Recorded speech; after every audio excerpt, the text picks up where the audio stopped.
ভোটারবিহীন নির্বাচন চুন ছাড়া পানের মতো। ভোটারবিহীন নির্বাচন চুন ছাড়া পানের মতো। তাই ভোটার উপস্থিতি নিশ্চিত করতে প্রার্থীদের প্রতি আহ্বান জানিয়েছেন নির্বাচন কমিশনার রাশেদা সুলতানা।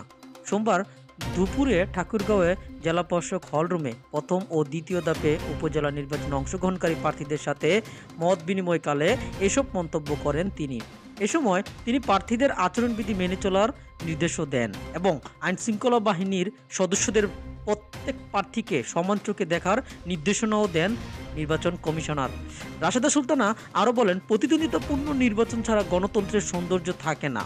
তাই নির্বাচনকে সুষ্ঠু ও অবাধ নিরপেক্ষ করার লক্ষ্যে সকলের প্রতি আহ্বান জানিয়েছেন তিনি।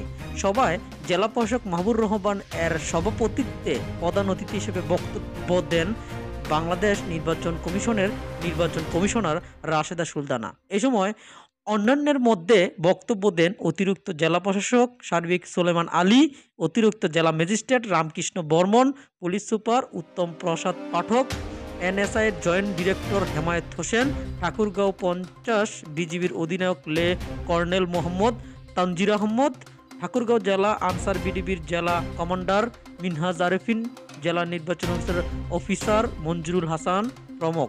এছাড়াও জেলার বিভিন্ন উপজেলার চেয়ারম্যান, ভাইস চেয়ারম্যান পদে প্রতিদ্বন্দ্বিতা প্রার্থীগণ। ঠাকুরগাঁও থেকে মাহমুদ হাসান হাবিব।